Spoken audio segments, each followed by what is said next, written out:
धाराशिव किचनमध्ये आपल्या सर्वांचं स्वागत आहे। आज मी बनवणार आहे गावरान पद्धतीने हिरव्या मिरच्यातली भोपळ्याची भाजी। चला तर मग रेसिपीला सुरुवात करूया। आज आपण बनवणार आहोत ताज्या ताज्या भोपळ्याची भाजी। चला तर बघू आपण वेल्याला भोपळा आलाय का।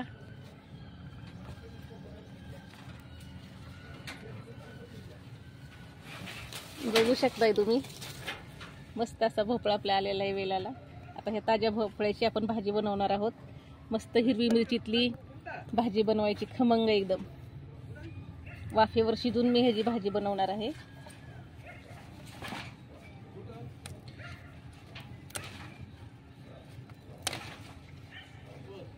बघू शकताय कसला फ्रेश भोपळा आहे।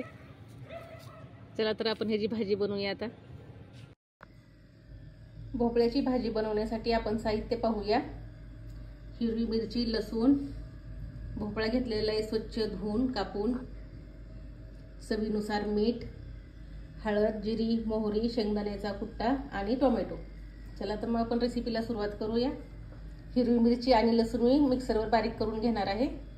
कढईमध्ये टाकणार आहे 2 चमचे तेल।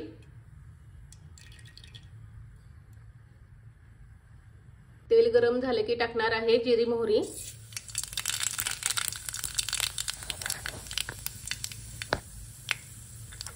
बारीक चिरलेला टोमॅटो,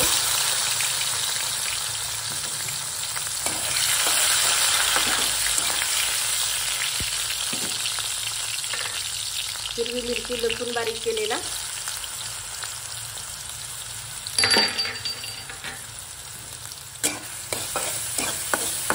साहित्य चांगलं मिक्स करून घेऊया।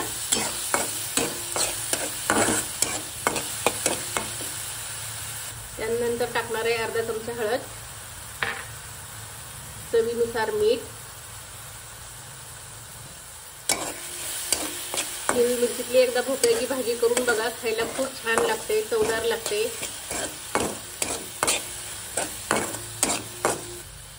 त्यानंतर टाकणार आहे ताजा ताजा झाडाचा तोडलेला भोपळा। सगळं आपण चांगलं मिक्स करून घेऊया।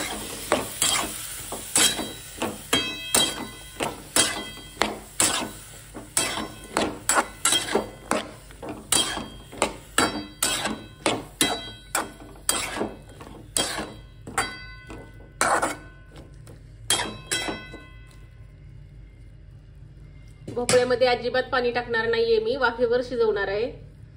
वाफेवर शिजवलेला भोपळा खायला एकदम खमंग लागतो।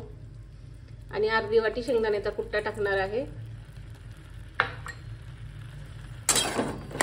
भोपळ्यात बिलकुल पाणी टाकायचं नाहीये।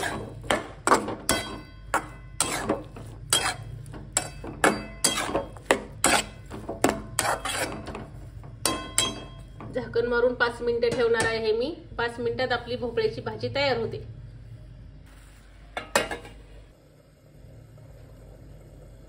5 मिनिटं झालेली आहेत।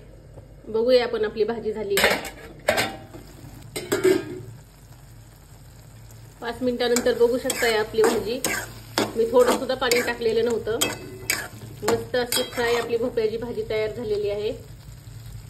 गावाकडच्या गावरान पद्धतीने बनवलेली भोपळ्याची भाजी 5 मिनिटात तयार झालेली आहे आपली गावरान पद्धतीने बनवलेली भोपळ्याची भाजी। रेसिपी आवडल्यास चॅनलला लाईक आणि सबस्क्राईब करायला विसरू नका।